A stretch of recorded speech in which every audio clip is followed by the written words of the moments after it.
आप सभी का हार्दिक स्वागत है। हमारे देश के यशस्वी प्रधानमंत्री नरेंद्र मोदी जी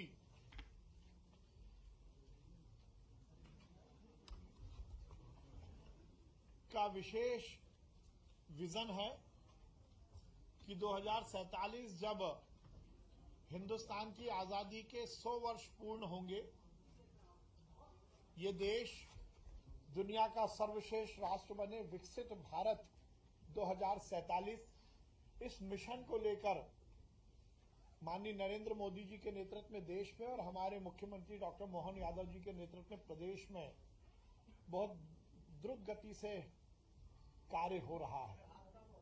प्रधानमंत्री जी ने ज्ञान की बात की है, 4 जातियों की बात की है, गरीब, युवा, अन्नदाता और नारी।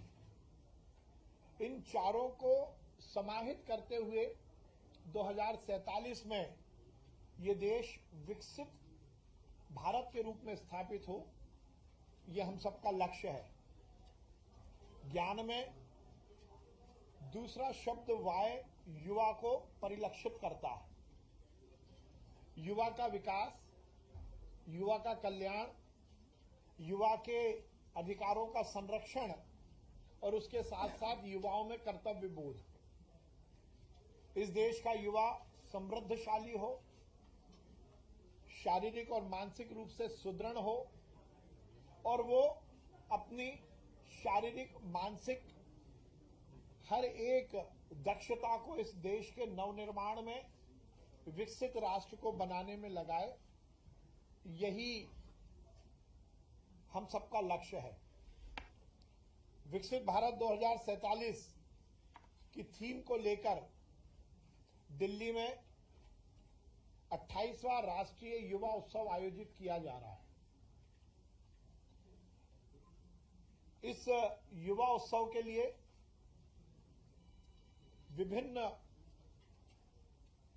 चरणों में पूरे प्रदेश में कार्यक्रम आए। विकसित भारत 2047 के विजन को केवल किसी कमरे में बैठकर बनाया जाए, ये प्रधानमंत्री जी का लक्ष्य नहीं है। इसलिए उन्होंने विकसित भारत यंग लीडर्स डायलॉग एक ऐसा प्रकल्प शुरू किया और उसको लेकर अलग अलग प्रदेशों में, बल्कि हर प्रदेश में 4 चरणों में ये पूरा कार्यक्रम आयोजित किया गया, जिसमें से 3 चरण पूर्ण हो चुके हैं। चौथा चरण, जैसा मैंने कहा कि जो युवा उत्सव, राष्ट्रीय युवा उत्सव 11-12 तारीख को दिल्ली में होगा, उसमें चतुर्थ चरण होगा। प्रथम चरण में डिजिटल क्विज, जो कि 25 नवंबर से 10 दिसंबर तक माय भारत पोर्टल के माध्यम से देश भर में आयोजित की गई। उसमें युवाओं को डिजिटल क्विज में हिस्सा लेना था। पूरे देश में हमें इस बात की बहुत प्रसन्नता है कि इस विकसित भारत यंग लीडर्स प्रोग्राम में सबसे ज्यादा सहभागिता मध्य प्रदेश की रही। हम देश में नंबर 1 आए हैं।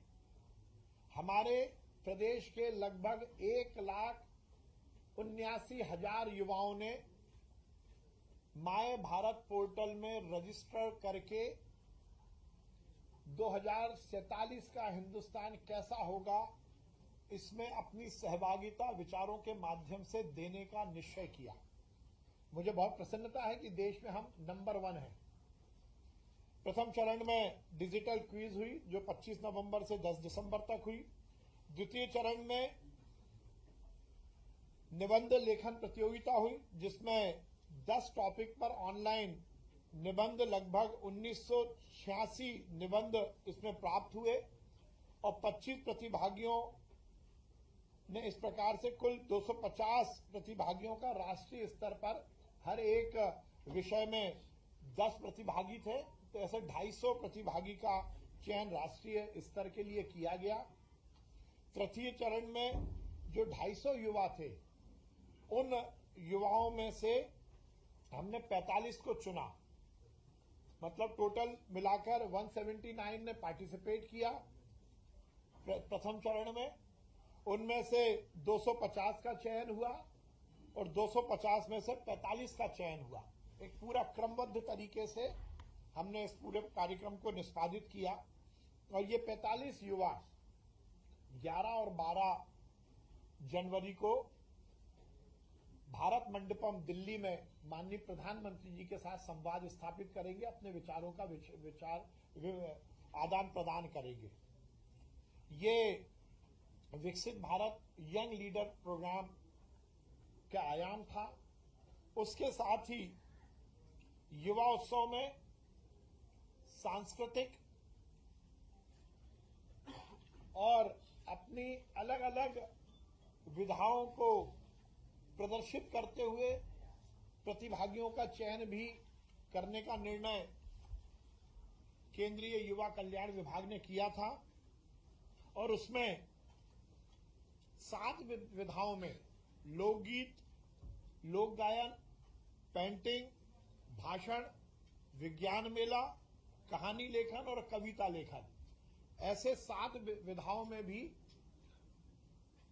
इसी तरह से चयन प्रक्रिया की गई थी। मतलब पहला एक आयाम जिसमें कि यंग लीडर्स डायलॉग प्रोग्राम था और उसके साथ साथ अलग अलग विधाओं के युवाओं का चयन भी इन प्रतियोगिताओं के माध्यम से किया गया, जिसमें हमने राज्य स्तरीय जो राष्ट्रीय स्तर का युवा उत्सव था उसी जैसा हमने राज्य स्तरीय युवा उत्सव का आयोजन किया, जो कि कल 6 जनवरी से शुरू हुआ।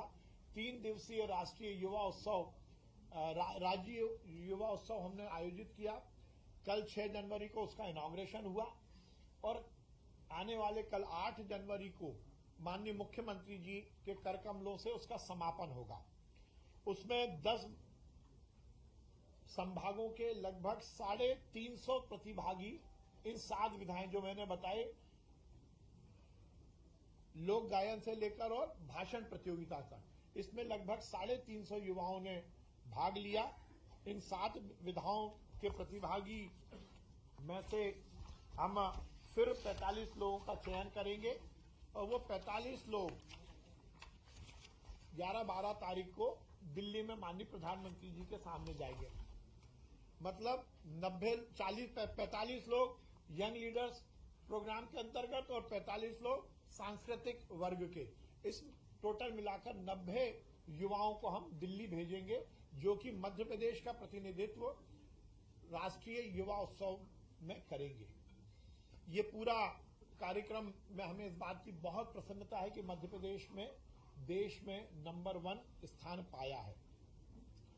जैसा मैंने पहले दिन जब इस खेल और युवा कल्याण विभाग का कार्यभार संभाला था, तो हमने यही कहा था कि खेल के साथ साथ युवा कल्याण, ये हमारा मुख्य मंतव्य है। इस विभाग का एक बड़ा मोटिव है। तो युवा कल्याण के लिए हमने अलग अलग स्तर पर कार्य किए हैं। कल माननीय मुख्यमंत्री जी के कर कमलों से हम एक बहुत ही महत्वाकांक्षी योजना का शुभारंभ कर रहे हैं, जिसका नाम है पार्थ। पार्थ मतलब police army recruitment training and हुनर योजना। Parth PARTH, police army recruitment training and हुनर योजना। हम देखते हैं कि प्रदेश का एक बहुत बड़ा युवा का वर्ग पुलिस और आर्मी में भर्ती के लिए प्रयास करता है, पर उसको सही रूप में फिजिकल और प्रैक्टिकल ट्रेनिंग की बहुत दिक्कत होती है। हमारे युवा कल्याण विभाग ने यह निश्चित किया है कि हम संभागीय स्तर पर पहले चरण में इस तरह के पार्थ योजना के अंतर्गत हमारे जो स्पोर्ट्स के इंफ्रास्ट्रक्चर हैं उसका उपयोग करने के लिए हमारे युवाओं को प्रेरित करेंगे। जो युवा पुलिस और आर्मी की भर्ती की तैयारी कर रहे हैं, उनका फिजिकल और उसके साथ साथ बाकी जो उनका एग्जाम की तैयारी है उसको लेकर हम एक प्रॉपर ट्रेनिंग करेंगे और उसका नाम हमने पार्थ योजना किया है, जिसमें हम हर संभागीय मुख्यालय पर इसका प्रथम चरण में केंद्र रखेंगे।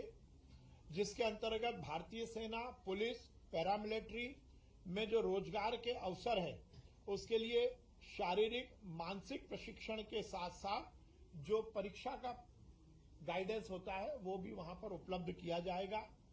क्योंकि इसकी सीरियसनेस बनी रहे इसलिए बहुत ही कम मिनिमम शुल्क पर इसमें हम दाखिला देंगे। फिजिकल ट्रेनिंग से लेकर एग्जाम तक की ट्रेनिंग चयनित हमारे प्रशिक्षक देंगे। जो प्रशिक्षक होंगे वो जो हमारे ट्रेनिंग करेंगे, जो फिजिकल टेस्ट है वो बीपीएड और बीपी और एनआईएस के जो डिप्लोमा या राज्य स्तरीय जो एथलेटिक्स के खिलाड़ी हैं उनके द्वारा दिया जाएगा। और जो लिखित प्रतियोगिता, लिखित जो परीक्षा है उसमें सामान्य ज्ञान, मैथ्स और इंग्लिश, इनके लिए भी हमारे गेस्ट फैकल्टी रहेंगे जो कि एक समाहित रूप से युवाओं को ये ट्रेनिंग देंगे। आपने इस बात को जरूर देखा होगा, मीडिया जगत के माध्यम से भी हम बहुत बार खबर देखते हैं कि प्राइवेट सेक्टर में ऐसे कुछ ट्रेनिंग इंस्टीट्यूट हैं पर उसमें बहुत ज्यादा फीस भी लगती है और उसमें युवाओं को बहुत दिक्कत भी आती है। हमने ऐसा विचार किया क्योंकि मध्य प्रदेश में खासकर संभागीय स्तर पर हमारे बहुत ही अच्छे एथलेटिक्स के ट्रैक हैं, बहुत अच्छे हमारे खेल के मैदान हैं। उन मैदानों में समुचित तैयारी युवा कर सकते हैं और उसके साथ साथ लिखित परीक्षा की भी हम उसमें तैयारी करेंगे। उसके साथ ही देश में माय भारत पोर्टल है जिसका संचालन केंद्रीय युवा और खेल विभाग करता है। हम उसके साथ सिंक्रोनाइज करके, उसके साथ सिंक करके हमारा एक मध्य प्रदेश का भी मेरा युवा एमपी पोर्टल की शुरुआत कर रहे हैं, जिसके माध्यम से हम मध्य प्रदेश के युवाओं को उसमें रजिस्टर करके इस तरह की हर तरह की जो जानकारी है वो भी उपलब्ध कराएंगे और उनको मध्य प्रदेश में हर स्तर पर हमारे साथ जोड़ेंगे। एक हमने और अभिनव योजना की शुरुआत भी कल माननीय मुख्यमंत्री जी से करकमलों से करने का निर्णय लिया है। युवाओं को यदि हम रोजगार के रूप में यदि वर्गीकृत करें तो दो तरह के युवा हैं। एक तो वो जो कि रोजगार के लिए आकांक्षी हैं, अपनी शिक्षा के बाद रोजगार के अवसर के लिए प्रेरित होना चाहते हैं, रोजगार के अवसर पाना चाहते हैं। उसके लिए तो हम अलग अलग प्रोग्राम कर रहे हैं। जैसा हमने कल बताया कि कल हम पार्थ योजना की शुरुआत कर रहे हैं। ये पहली योजना, इसको लेकर हम रोजगार के नए अवसर सृजित हो सके उस पर भी काम करेंगे।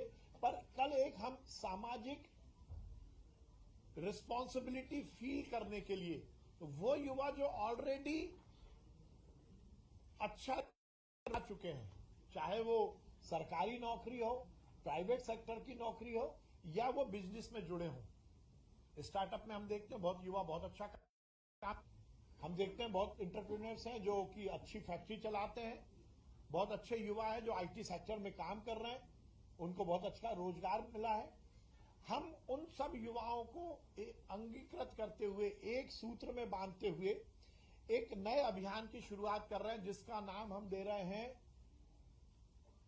युवा प्रेरक, MPYP, मध्य प्रदेश युवा प्रेरक। उसमें आप भी शामिल हो सकते हैं, आप जैसे युवा भी जो कि आगे आने वाले समय में अपने माध्यम से युवाओं को सामाजिक उत्तरदायित्व और उनके भविष्य के सही निर्धारण की प्रेरणा दे सकते हो, उनको प्रेरक कर सकते हो।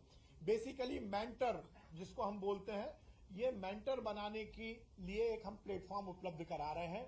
इसमें वो युवा जुड़ेंगे जो चाहते हैं कि वो जिंदगी में जो उन्होंने सफलता प्राप्त की है उस ज्ञान को वो और आगे बढ़ा सके। उसके लिए MPYP हम एक अभियान की शुरुआत कर रहे हैं। हमने युवा, आज मैं खेल के बारे में कुछ नहीं बोल रहा क्योंकि हमारे विभाग का जो दूसरा आयाम है मैं केवल उसी पर बात कर रहा हूं। युवा कल्याण के लिए हमने विगत 1 वर्षों में अनेक काम किए हैं। केंद्र सरकार के आदेश पर हमने बहुत ही व्यवस्थित तिरंगा यात्रा निकाली।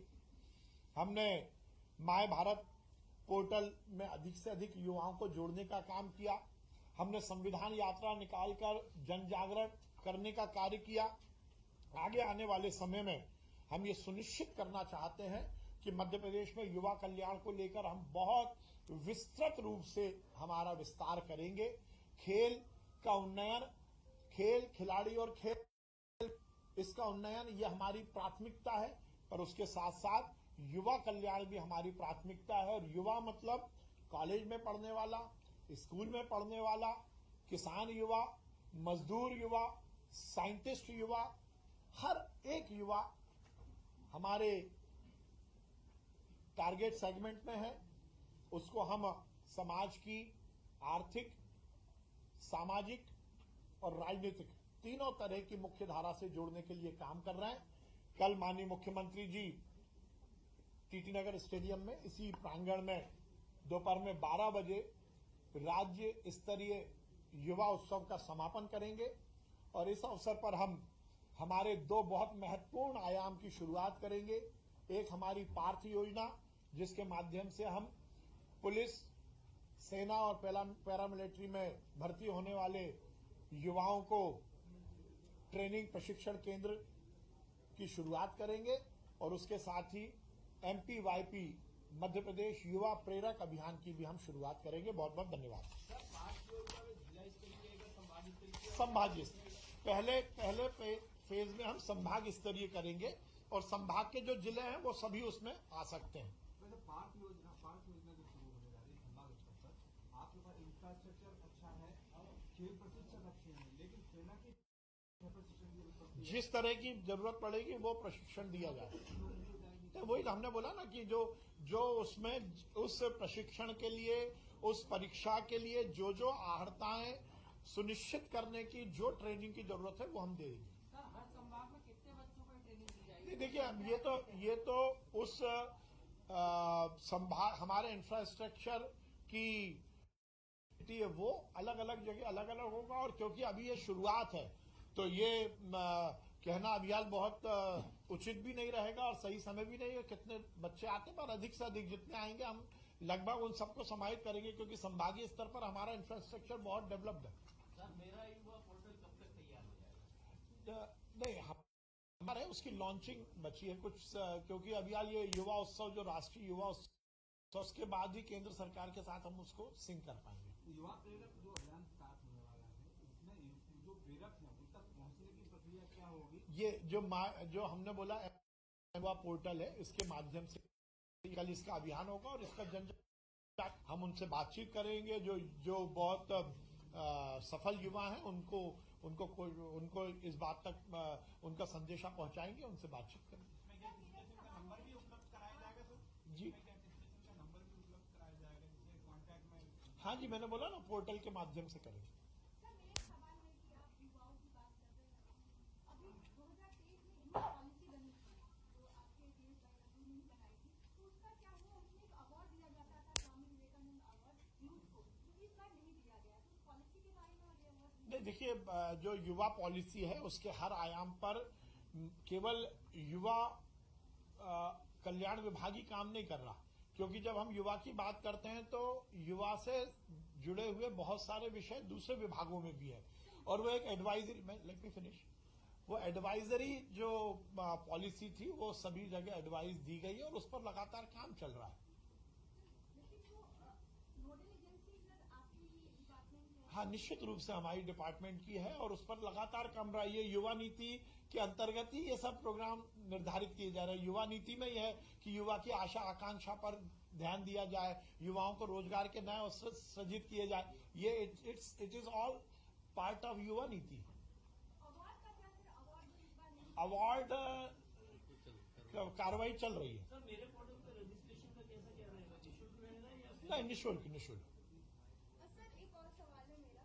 सर, कल कांग्रेस की बैठक हुई थी जिसमें कुछ चीजें निकल के सामने आई है कि कमलनाथ जी का कहना है कि उनको नहीं, मुझे लगता अभी पॉलिटिकल तो मैं अलग से बोल दूंगा। अभी तो इस पे ही करिए, नहीं तो वही छपेगा, ये रह जाएगा। चलिए, आप सब लोग भोजन पर आमंत्रित हैं।